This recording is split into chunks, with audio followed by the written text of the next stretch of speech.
Imagine losing a parent at 14, and you have to give up your dreams to help your family to make ends meet. Then, imagine being involved in a horrific accident that leaves you paralyzed from the waist down. Would you be able to hold on to your faith, or would you be on the verge of just giving up? Today's saint was in this exact position, but nothing could shake her faith.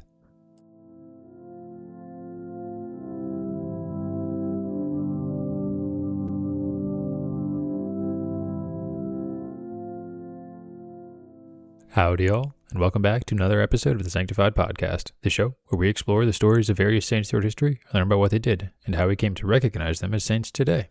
Today, we're going to check out the life of Saint Anna Schäffer, a victim of paralysis who proved faith triumphs over all. Anna was born February 18th, 1882 in the Mittelstetten, Bavaria, which was then part of the German Empire, and she lived a fairly standard life for a child back then, but her father died when she was still pretty young, just 14, and her family was left without much of a way to provide for themselves. Anna had to drop out of school despite how much she liked it and started to work as a maid. Her ultimate goal was to join a religious order and become a nun, but with how desperately her family needed her help, she really couldn't just leave them like that, at that time at least. Her mother recalled that Anna was very frequently seeking solitude to pray as a child, which already set her apart from other children. Of all her siblings, she was the most devout. She received her first Holy Communion April 12, 1893, and afterwards felt such a deep experience that she offered herself up to God, saying, "I want to atone, and if you will it, my Jesus, let me become an expiatory sacrifice to atone for all dishonor and all offenses which are committed against you," which is a pretty deep statement for an 11-year-old, and she didn't realize that she was going to have to fulfill that promise one day. But then, something incredible happened when she was 16. In 1898, she received a vision from Christ in which he told her about her future. Unfortunately, it wasn't good news. He told her that she was going to have to endure long and painful suffering. Then, just a few years later, on February 4th, 1901, she was working with laundry when she slipped. She was in the middle of reconnecting a stovepipe, so the boiling water spilled out and covered her legs. She was rushed to the hospital, but there wasn't much that the doctors could do. The damage was done. They tried performing over 30 surgeries to help, but Anna was still left in terrible pain. They tried skin grafts, and that wasn't successful, and ultimately, Anna lost the use of her legs and was immobile. There were even a few several month-long visits to clinics in other areas, and sometimes the joints in her ankles and feet became so stiff from the lack of use that they had to be deliberately broken by doctors and bent to try to increase the mobility, which just sounds absolutely miserable. I can't imagine how much pain poor Anna must have been during all of that. And as a result of all of these injuries, she realized that her hopes of joining a religious order were dashed. In a fashion incredibly befitting of a saint, but not particularly common among most people, I think, Anna stayed optimistic, and her experiences only drove her deeper into her faith. She had a particular devotion to the Sacred Heart of Jesus, and a local abbot brought her the Eucharist every day, and Anna would write this about receiving communion. "I cannot write by pen how happy I am after every Holy Communion. I forget my earthly suffering, and the longing of my poor soul draws me every moment to adore my God and Savior, hidden in the Blessed Sacrament." And it was pretty normal for Anna to be unable to sleep because of her pain. She didn't care, though. It was all worth it for the Lord. She knew that the suffering that she was enduring was nothing compared to what Jesus suffered for us all. The people of Mittelstetten knew of Anna's incredible devotion, and she constantly received visitors looking to talk to her and learn more about the faith.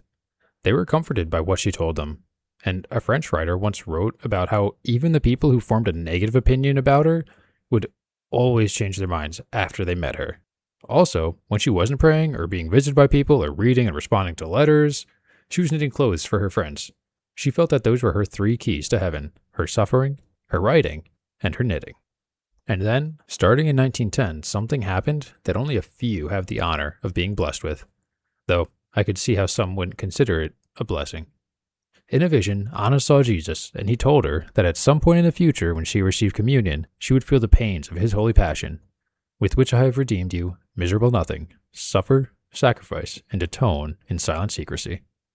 And then, she started experiencing the stigmata. And just in case you're not familiar with stigmata, it involves wounds appearing in your hands, feet, abdomen, heart, and head, exactly how Jesus was wounded on the cross. It can be in varying degrees for people, but the wounds always appear inexplicably. Fulfilling Jesus' words, after she consumed communion one day, 5 rays of fire touched her hands, feet, and heart. And from that day on, she felt pain in those areas, especially on Thursdays, Fridays, Sundays, and feast days. Anna tried to conceal her stigmata wounds from the public, something which is also pretty common among those who experience it, and also in accordance with what Jesus told her in her vision. She also had waking visions, not super commonly, but regularly, and they made her immeasurably happy. All of this only reinforced people's impressions of her devotion, and more people came to see her. Because while she did try to hide the stigmata, eventually people found out, and again, it's just reinforcing how confident they are that she is close with God. In 1925, Anna was diagnosed with colon cancer, and her paralysis began to spread. It reached her spine, and she began to struggle to just speak and write. On October 5th of that year, Anna received what would be her final communion. Immediately upon consuming it, she said, "Jesus, I live for you." And just minutes later, she died. By the time of her death, she was already considered a saint by countless people. People started visiting her grave immediately, and they prayed at it.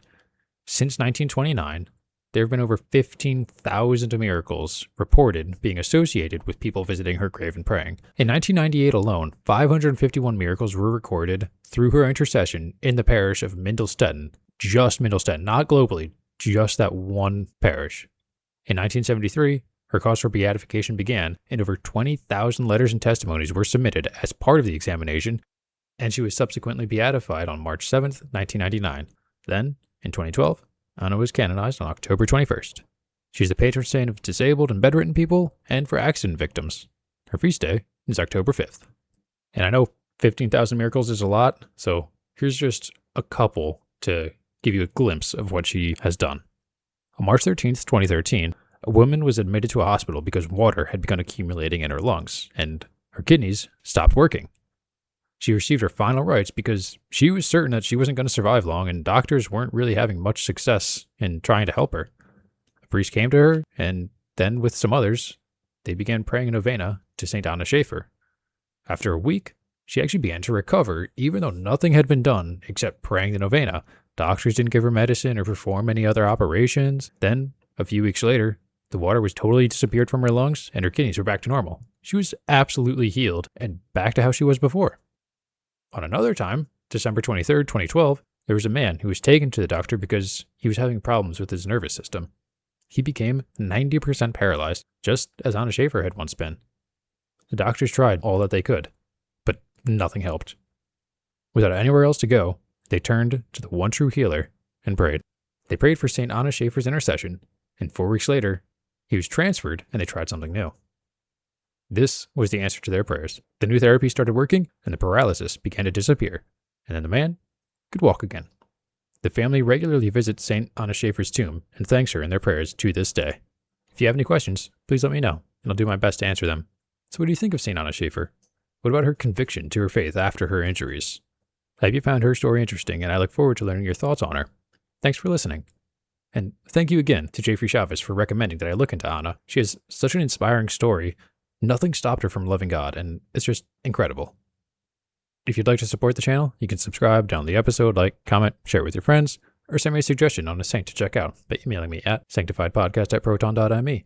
You can find the show on YouTube, Spotify, Apple Music, Amazon Music, Podbean, and more. I upload once a week, every Thursday. And also, if you're interested, I'm starting up accounts on Instagram, Facebook, and X, and I'll have the links in the description below if you're interested in checking them out. Take care, and have a wonderful day.